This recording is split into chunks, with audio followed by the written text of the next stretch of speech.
आपका परिचय कराने जा रहा हूं, जो आपने अब तक न देखी होगी न सुनी होगी, खास तौर पे मध्य प्रदेश के लोगों के लिए। मध्य प्रदेश में आमतौर पर अंतिम यात्रा के दौरान शव वाहिनी की व्यवस्था की जाती है और समाज सेवाएं जो है समाज सेवी संस्थाएं शव वाहिनी की व्यवस्था कर सदगति प्रदान करने में जो है मृत देह है उसको मदद करती है। लेकिन यहाँ रायपुर में हमने एक अनोखी जो व्यवस्था देखी, इसलिए मैं जिक्र करना चाहूँगा।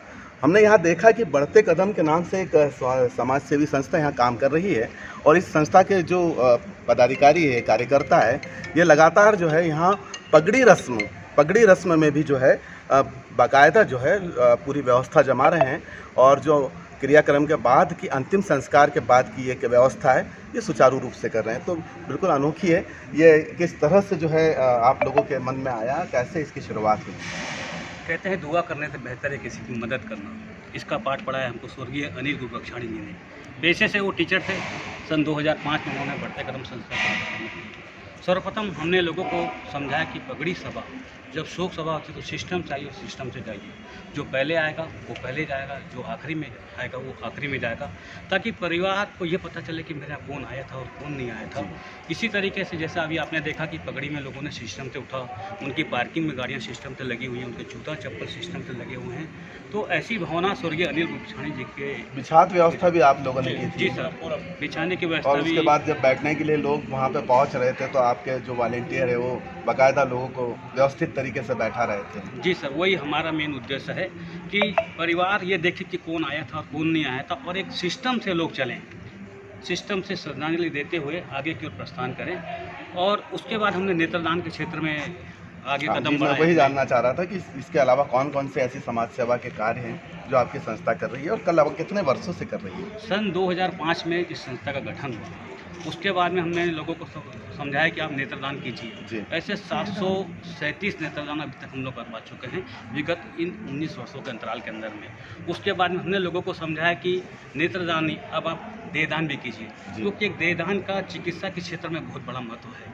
मेडिकल की जब बच्चे पढ़ाई करते हैं तो उनको पता है कि पहले क्या होता था कि चूहे के ऊपर और इनके ऊपर बच्चों का एक्सपेरिमेंट किया जाता था। तो हमने बोला भाई मानव देह। जब इस संस्था का गठन हुआ, हमने देहदान का प्रोजेक्ट चालू किया 2007 में। उस समय तक यहाँ के मेडिकल कॉलेज को सिर्फ 5 ही कैडेवर थे उस समय। लेकिन आज की वर्तमान स्थिति में हमारे पास में 350 फॉर्म फिलअप किए पड़े हुए हैं और 192 देहदान हम लोग करवा चुके हैं।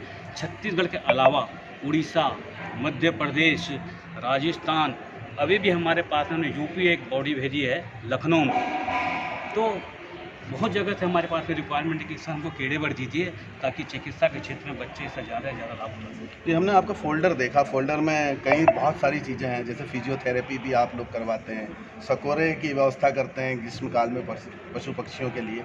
इसके अलावा भी जो और क्या, जैसे आप बता रहे थे कुछ और भी आप समाज सेवा से जुड़े हैं, वृद्धाश्रम टाइप? जी सर, हमारे पास में 2 वृद्धाश्रम हैं जी।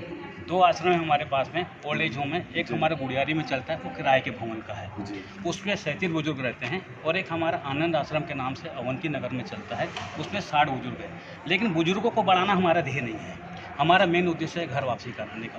तो ऐसे हमने 60 से 65 लोगों की घर वापसी कराई है। उनके बच्चे आते हैं तो उनको प्रयास करते हैं, समझाते हैं भाई ये बूढ़ा पेड़ है, ये आपको छाँव देगा, इससे फल की छाँव आपको।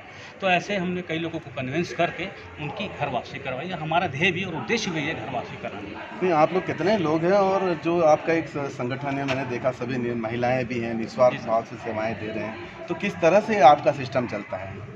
सिस्टम की सर मैं जहाँ तक बात करूँ तो हम लोग इस समय 17 प्रोजेक्ट में काम कर रहे हैं। यानी हमारे शहर में 17 प्रकार की सेवाएं चल रही है, जिसमें एम्बुलेंस है हमारे पास में 5, 10 ऑब्जेक्ट फीचर है शो रखने के लिए, और छत्तीसगढ़ की पहली निजी मर्चूरी वो बढ़ते कदम के पास में है। हमारे पास स्वर्गरथ है बॉडी को घर से शमशान घाट तक पहुँचाने के लिए। और हमने हर प्रोजेक्ट में 4-4 लोगों को लगा के रखा है। जाते सब लोग हैं, चाहे नेत्रदान का क्षेत्र हो, देहदान का क्षेत्र हो, बचा हुआ खाना उठाना हो, गरीब बच्चों को छात्रवृत्ति देना हो, गरीब तबके के लोगों को बिना ब्याज के ऋण देना हो, गौशाला का संचालन करना हो, फिजियोथेरेपी सेंटर का संचालन करना हो, कोचिंग सेंटर का संचालन करना हो। 4 कोचिंग सेंटर हमारे चल रहे हैं शहर के अंदर में, जिसमें हम MS ऑफिस और टेली सिखाते हैं, जो आपके फोल्डर में ये सारी सेवाएं हैं सर। जी जी जी। और सभी सेवाएं आप मुफ्त देते हैं? हाँ जी सर, प्रयास मुफ्त रहता है गरीब तबके के लोगों को, लेकिन इतना बड़ा संचालन चूंकि करना, जी, क्योंकि हम लोग तो समय देते हैं सर, है कि जी जी जी। तो थोड़ा एक नॉमिनल चार्ज हमको लेना ही पड़ता ताकि ड्राइवरों की तनख्वाह निकल सके। हाँ सही है ना, जरूरी है उनका वो। परिवार से चल सके। नहीं, मैं ये एक चीज़ और जानना चाहूँगा, सभी किसी न किसी व्यवसाय से जुड़े होंगे। व्यवसाय के बाद समाज सेवा के लिए समय निकालना बहुत कठिन काम होता है, और जब आप देह दान करवाते हैं तो आपके पारिवारिक सपोर्ट कैसा मिलता है? एक बिल्कुल निजी सवाल है, क्योंकि काफ़ी मेहनत करते हैं आप लोग। नहीं सर, हम लोग सब, जैसे भैया भी बिजनेसमैन हैं, भैया बिजनेसमैन दिलीप बहुत है, हमारे जनरल सेक्रेटरी खड़े हैं पीछे में, हमारे राजकुमार भैया खड़े हैं, और भी हमारे 70 सदस्य हैं जो एक्टिव सदस्य हैं। वैसे हम लोग सदस्य टोटल 125 हैं, लेकिन परिवार में कभी भी हमारा पूरा एक परिवार है, और परिवार के लोग भी हमको भरपूर सपोर्ट करते हैं। कभी भी इस सेवा कार्य के लिए हमको रात को 2 बजे भी फ़ोन आते हैं तो हमारे परिवार के लोग ये नहीं बोलते कि मत जाइएगा, वो बोलते ज़रूर जाना। ऐसे ही हमने कोविड काल के अंदर में लगातार 200 से 400 पैकेट तक भोजन बांटा, वेंटिलेटर मशीनें दी लोगों को कहीं शिफ्ट करने की बात आई थी। इवन शासन को भी हम लोगों ने गाड़ी दी कि भैया हमारी गाड़ी ले लो बढ़ते कदम की, हमसे ड्राइवर ले लो, कि कोई भी शहर में तकलीफ नहीं। जी, तो दोस्तों देखा हमने, आपकी हम मुलाकात करवाई बढ़ते कदम के साथियों से। 17 प्रोजेक्ट पर काम कर रहे हैं। हमारी शुभकामनाएं इन्हीं के साथ है कि इनके बढ़ते कदम कभी न थमें, इसी तरह समाज सेवा के क्षेत्र में इनके कदम सतत चलते रहे। और मैं आप जो देखने वाले हैं उनसे भी निवेदन करूंगा कि एक इस संस्था से सीख लेनी चाहिए, क्योंकि समाज सेवा का एक नया स्वरूप भी जो है देखने को मिला है। इनके तरीके को अपनाकर आप भी समाज सेवा कर सकते हैं। मेरे सहयोगी दिलीप माहेश्वरी के साथ अनंत माहेश्वरी, रायपुर, छत्तीसगढ़।